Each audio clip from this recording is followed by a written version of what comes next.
Quoi?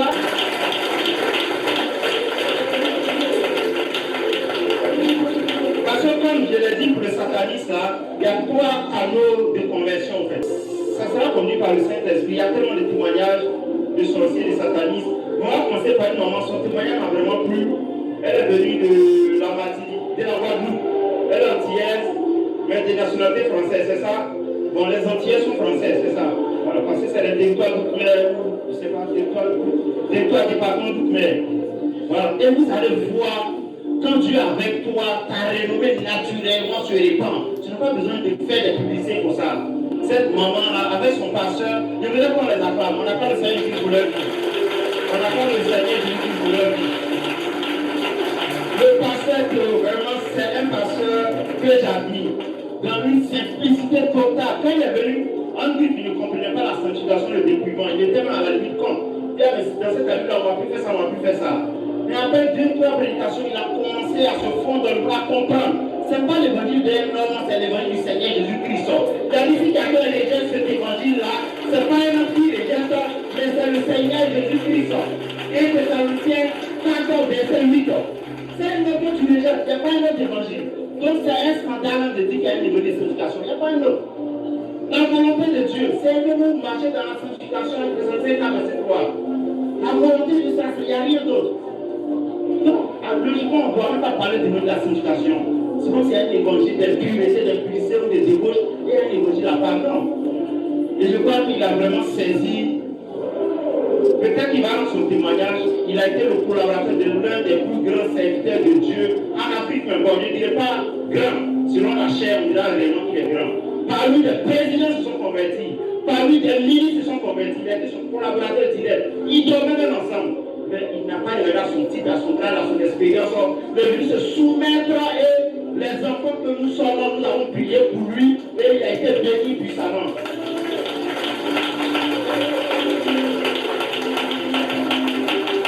Que Dieu te bénisse pour ton humilité et vraiment tu es très simple, très humble et que Dieu te bénisse. Donc je voudrais appeler la maman, son nom est particulier, Vin, elle s'appelle Vin Françoise, c'est ça? V-I-N, comme le vin. On peut acclamer pour le Seigneur Jésus-Christ. On peut l'encourager. Ne crois pas que ce soit une prédication qu'il a envoyée ici. C'est le témoignage, c'est la démonstration de la puissance de Dieu qui a fait que la paix son pied d'avion de la Guadeloupe pour venir en Côte d'Ivoire. On peut acclamer pour le Seigneur Jésus-Christ.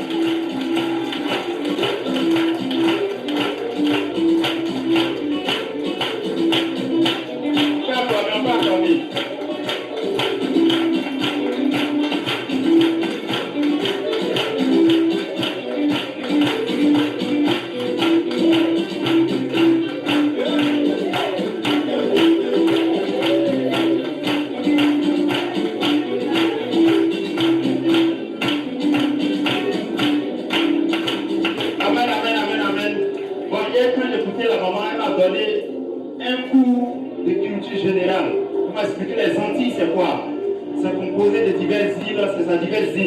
Saint-Martin, Saint-Barthélemy, terre de haut, terre de bas, Désirat, tout et tout.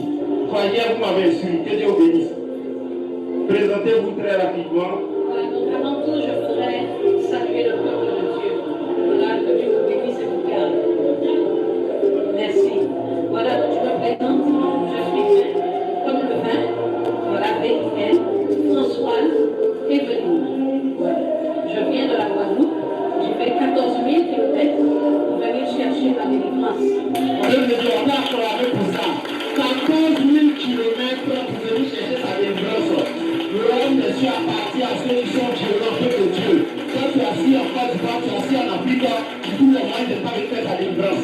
Comment que Dieu bénisse. C'est pourquoi Dieu s'est déployé puissamment dans sa vie. Maman, on va essayer de... Il y a beaucoup de témoignages aujourd'hui. Donc, qu'est-ce que le Seigneur a fait pour vous quand vous êtes venu à la nuit de prière de délivrance? Le Seigneur a fait de très, très, très grandes choses pour moi. Amen. Je vis maintenant. Je vis. Elle vit maintenant. On peut acclamer pour le Seigneur Jésus. Je vis maintenant.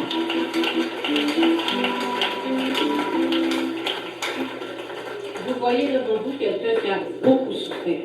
Beaucoup, beaucoup. qu'on fait. J'ai été rejetée, voilà, soit par ma propre famille, mes enfants, mes frères et sœurs. Mais je comprends que ce n'était pas de leur faute, voilà, parce que le diable a capturé ma vie depuis très jeune. Depuis très jeune, je savais que je devais servir Dieu. Je ne comprenais pas comment. Et je pensais qu'en allant voir des quinvoiseurs, voilà, qu'ils allaient me mettre sur la bonne voie.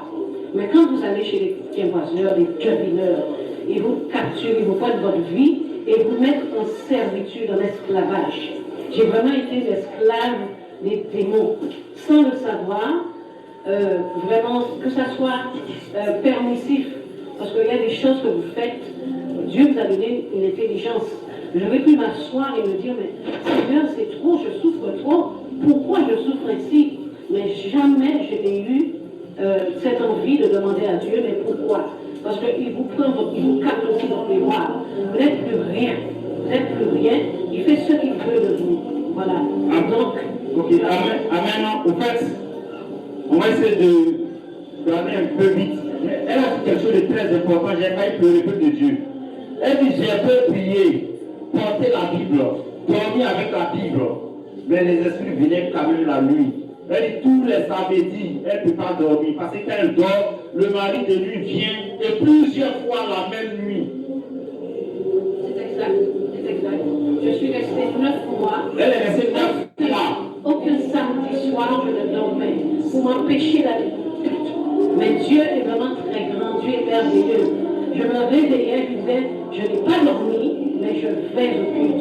Je vais louer mon Dieu. Amen. Parce que l'esprit, chaque samedi, il y a le mari de lui qui vient abuser d'elle à plusieurs reprises. Ça fait qu'elle est souillée. Le lendemain, elle n'avait pas la force même d'aller à l'église. Mais comme elle est violente, elle veut adorer son Dieu. Ça veut dire qu'elle veillait chaque samedi soir, chaque samedi, de la nuit du samedi au dimanche. Et je prenais la suite du dimanche du frère qui a travaillé avec les génies. Et il a dit quelque chose, puis bon Dieu m'a dit voilà ça. Il dit que les démons viennent travailler, ils sont plus efficaces quand tu dors. Sinon, quand tu es éveillé, ils ne peuvent pas. Donc, tout de suite, ça a confirmé ce qu'elle a dit au fait. Donc, elle ne peut pas dormir. Quand tu dors, ça donne une puissance aux démons, aux esprits qui viennent accomplir leur désordre. Maman, quand vous êtes arrivé à l'APD, vous souffriez de quelle maladie et qu'est-ce que le Seigneur Jésus-Christ a fait? Et pendant la délivrance, toi-même, qu'est-ce que tu as vu? Eh bien, je souffrais de plusieurs maladies, notamment le diabète pendant 45 ans de diabète. Voilà, je suis à l'insuline, 3 insulines. Voilà.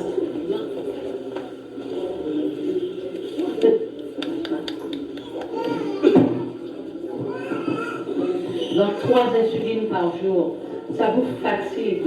Voilà, donc vous prenez de l'insuline, le taux de diabète peut descendre très très bas. Plusieurs fois, j'ai frisé le coma diabétique.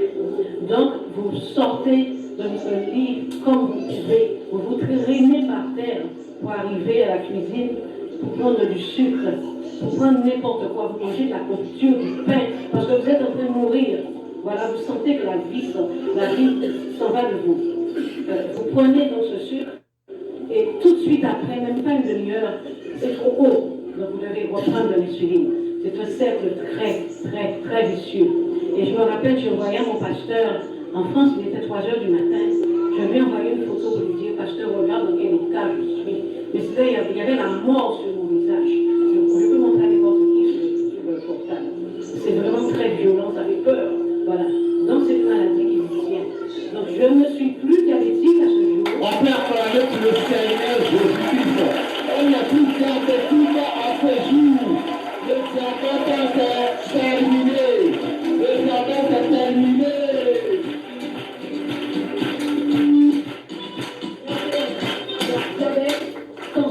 Tension, hypertension, oui. Cholestérol, oui. J'avais ce qui est pire, la fibromyalgie, je vais voir les médecins. Combien on vous donne des piqûres dans le bras. Et moi, je sens que quelque chose marche dans mon bras, où c'est vraiment très gondolé comme ça. Ça fait mal, ça me prend, ça n'arrête pas. Et c'est quand je suis arrivée ici, que le Seigneur m'a délivré. Il m'a fait voir que mon bras, c'est une branche touchdown. Et il y avait un cobra enroulé tout autour. Voilà. Et qui vraiment faisait très mal. Vraiment, vous ne pouvez pas bouger, vous ne pouvez rien faire. Et ça a duré des années, parce que je ne comprenais pas. Finalement, j'ai dit, mais Seigneur, j'ai quelque chose dans le bras, je ne comprends pas. Tout ce que je vois comme piqûre, rien ne va. Voilà. Donc, toutes ces maladies, je peux dire, le Seigneur les a vraiment, je peux dire, terrassées. Il n'y a plus rien. Depuis à peu près 20 jours, je ne peux rien. C'est la démonstration de la puissance de Dieu. Le véritable évangile produit la vie.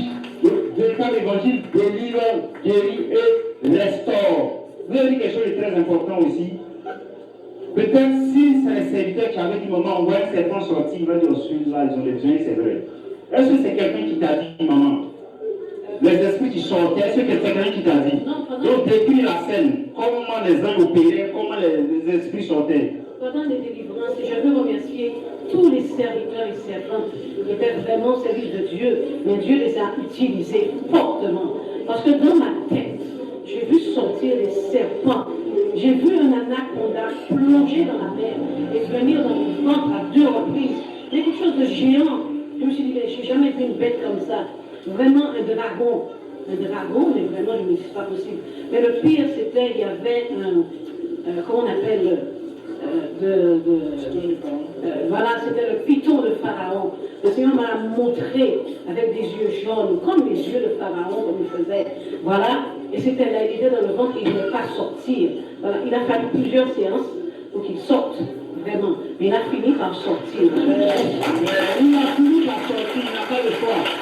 Au nom de Jésus, certains travailleurs sont terrassés. Et ce qui est mieux, c'est que quand le Seigneur me montre, il y avait des cercueils, avec des cercueils au bout à la chaîne comme ça. Quand j'ai eu peut-être la 3e délivrance, le Seigneur m'a montré qu'il y avait une forteresse. Voilà, c'est tombé. Voilà, c'est tombé carrément. Après, j'ai vu qu'il y avait une sorte de maison. Vraiment, c'est tombé, vraiment expulsé complètement. Je me suis dit, tiens, c'est quoi ça? Donc il y avait une maison, la maison du diable. Après, le Seigneur a envoyé sa flamme et ça a pris feu. Voilà. Et pendant que le Seigneur me montre vraiment tous les esprits qui sortent de mon corps avec des démons, vraiment des œufs. Voilà, ils sont là. Et là, il y en a un qui ne peut pas sortir. Je pense que c'est le diable lui-même. Parce qu'il faut que je vous dise, je ne veux pas le cacher. Un jour, j'allais à mon travail et d'un seul coup, je me suis sentie très fatiguée. Et je me suis retrouvée sur mon lit. Et là, tout de suite, la maison a tourné. Et le diable lui-même est venu prendre possession de mon corps. Et quand je me suis réveillée 5 heures après, je me suis dit, je ne suis pas allée travailler, mais qu'est-ce que j'ai fait? Mais quand je me suis réveillée, frères et sœurs, c'est très dur. Très dur parce que je me suis dit, non, c'est pas possible. Ce démon, vraiment, le diable en personne, avait pris possession de moi, il avait couché avec moi. Mais je me suis levée et j'ai senti quelque chose de chaud couler, mais quelque chose de marron, comme plus que ça. Et quand j'ai approché la main, j'ai dit, mais c'est quoi? C'est pestilentiel. Il n'y a pas moyen d'aller plus loin, c'est pestilentiel. Je me suis dit, oh Seigneur, c'est quoi? J'ai pensé que j'avais un cancer. Et je me suis dit, mais maintenant j'ai un cancer. Et après, je me suis dit, mais non, tu as dû coucher avec quelqu'un, après ça venait une maladie. Et je me suis dit, non, c'est pas possible. J'ai fait mes examens, je vais bien, je n'ai rien. J'ai dit, donc j'ai un cancer, Seigneur, aide-moi. Mais après, j'ai dit, non, c'est pas possible, le cancer, il faut qu'il soit généralisé pour sentir ainsi. Et après, j'ai compris que c'était le diable qui avait pris possession de mon corps. Et c'était comme ça pratiquement tous les jours. J'ai vécu ça pendant plus de 25 ans. Voilà, on va chez le quimboiseur, il vous dit oui, vous y Le quimboiseur, c'est qui? Les quimboiseurs, ce sont ce que vous appelez le féticheur. Vous passez de l'un à l'autre comme ça, parce que bon, il vous donne un année mieux pour 15 jours, un mois. Vous rencontrez quelqu'un qui vous voit, parce que je marchais à un moment donné. Quelqu'un me dit, mais va voir quelqu'un. Je connais quelqu'un qui vient, il va s'arranger. Donc on court parce qu'on souffre. On souffre. Mais jamais, comme il tient votre vie, vous allez vous dire, vous asseoir, vous dire, mais Seigneur, c'est quoi? Aide-moi. Oui, je criais, Seigneur, aide-moi. Seigneur, aide-moi. Mais moi-même, j'avais permis peut-être que ce genre de choses. Non. Le Seigneur, je sais que le Seigneur m'a toujours aimé. Je lui dis, le Seigneur, pourquoi tu m'aimes autant? Pourquoi tu m'aimes autant, Seigneur? Je ne te mérite pas. Parce qu'on a attenté à ma vie à plusieurs fois. On vous met des choses sur la maison, il y a des esprits. Devant la porte, on vous sème des choses. Il y a de l'argent qui est semé partout à la maison. Des petites pièces, hein, des plus petites. 1 cent, 2 cents, 10 cents au maximum. Vous ne comprenez pas. L'argent disparaît. Vous sortez de la banque avec une somme dans votre sac. Mais tout arrive chez vous, il n'y a même pas la moitié. Voilà.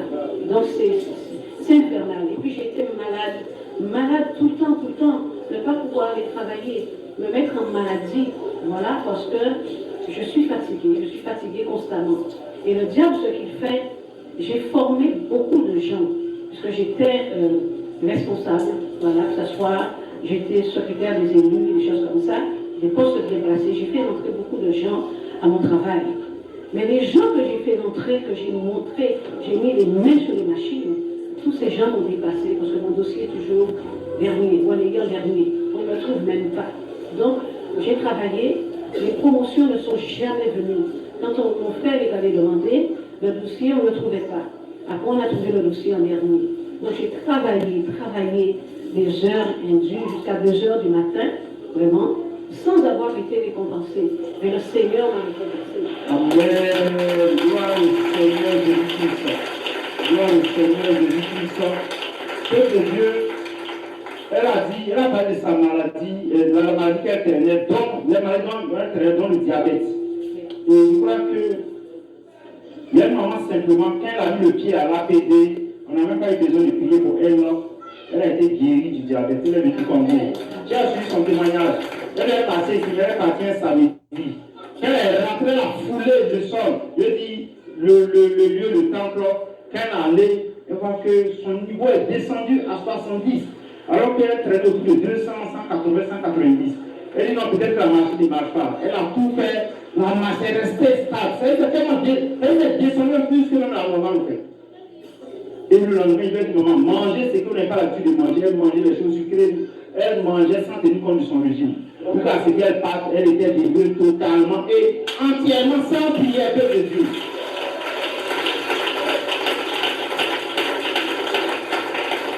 Dieu a dit clairement, voici la condition pour que je sois avec vous, pour que je marche avec vous, pour que vous soyez mes fils et que moi je sois votre père. 2 Corinthiens 7 à partir du verset 1. Purifiez-vous de tout souillure de la chair et de l'esprit.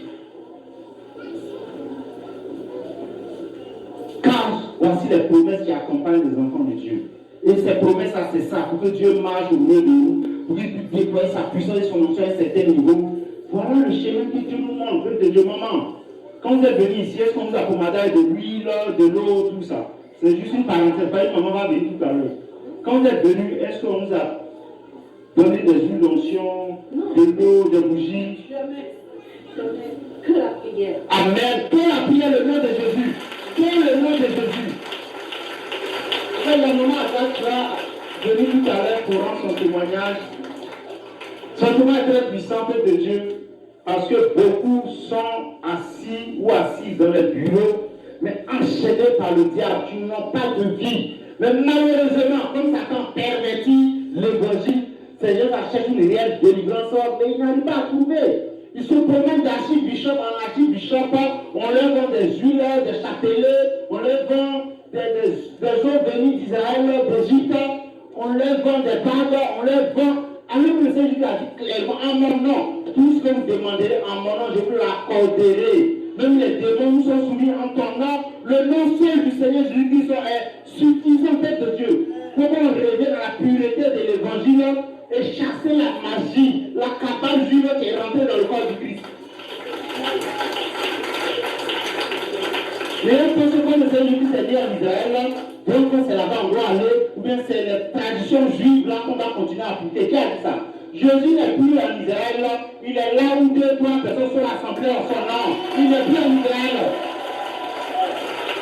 Ceux qui paient des millions pour aller faire des pèlerinages, oui, c'est du tourisme et du marketing, des business juteux, mais avec le nom de Jésus. Jésus n'est plus assis en Israël, il est assis partout les enfants de Dieu sont.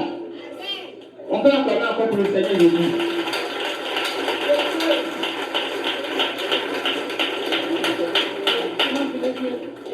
quelque chose. Chaque serviteur qui a prié pour moi me dit que je suis la servante du Seigneur. Ça, je me dis, bon, merci Seigneur pour ce qu'il fait dans ma vie. Mais je veux vous dire aussi que le Seigneur, vraiment, il a pris possession de mon corps. Parce que vraiment, il y avait les lampes de feu qui descendaient en moi.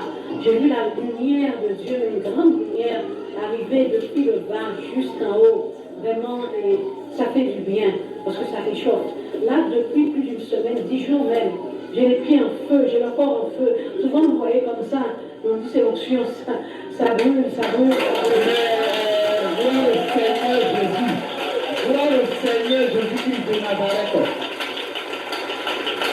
Alors, maman, que Dieu bénisse ça. Toute la Guadeloupe, la Guadeloupe va se déporter en Côte d'Ivoire à l'arrivée des pieds de délivrance.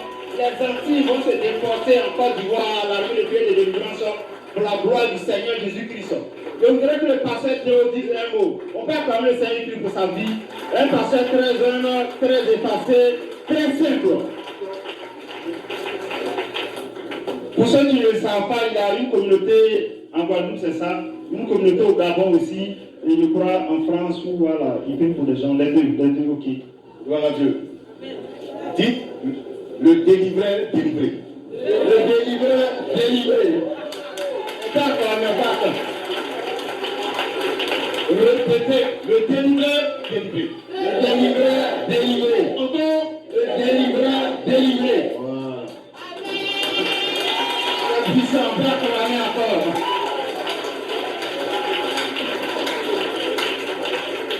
Bien-aimé, je veux bénir le Seigneur pour l'homme de Dieu, l'évangéliste Zaoui, Jean-Luc Olivier. On peut acclamer le Seigneur Jésus-Christ pour la vie de son serviteur. Dieu, le Seigneur a des héros sur la terre, ils ne sont pas assez. C'est vrai que tu as servi auprès d'un homme de Dieu qui était un héros qui est parti de ce monde. Nous avons entendu des témoins de délivrance, on a coupé que des branches. Les troncs d'arbres, mais on n'a pas déraciné les arbres. Est-ce que vous comprenez mon message? Amen, amen, amen. Voici ma soeur, Madame Conan, et Monsieur Conan, qui sont mes frères de longue date. Alléluia. Nous avons été dans un ministère de combat spirituel, mais nous coupions les branches et non le tronc, la racine. Et ici, à la PD, c'est la racine. Amen. Gloire au Seigneur Jésus. Toute la gloire et vie au Seigneur Jésus. Je le dis parce que je n'ai pas regardé à ce que je dis. Qui suis-je même d'abord? Voilà. Alors, l'homme de Dieu m'avait convoqué de venir. Il dit, viens rapidement à Abidjan. Il dit, ah, homme de Dieu, je vais d'abord aller en France, après de la Guadeloupe. Il dit, viens. J'avais déjà tout calé les billets d'avion et finalement, je suis arrivé. Amen. Vous savez, nos parents, on est hommes de Dieu, on dirige des églises, mais avec des femmes, des servantes de Dieu, des mèches sur la tête, des collaboratrices avec des mèches, des crayons de beauté, des pantalons et des cyclistes. On chasse les démons ont savoir de tomber et ça se répète à chaque programme. C'est puissant. Gloire au Seigneur Jésus. Gloire au Seigneur Jésus. Le diable est très rusé. Nous sommes dans les églises, les pasteurs qui m'entendent aujourd'hui, les évêques, les apôtres. Non, archive, ça n'existe pas, c'est du mensonge. Les prophètes. Nos églises sont remplies des sœurs en Christ, des sœurs en Christ qui ont des mèches humaines, des mèches synthétiques, des poils de mouton sur la tête, des pantalons, les strings qui tiennent les micros à chanter. Combien après cela forniquent avec les pasteurs? J'en faisais partie aussi.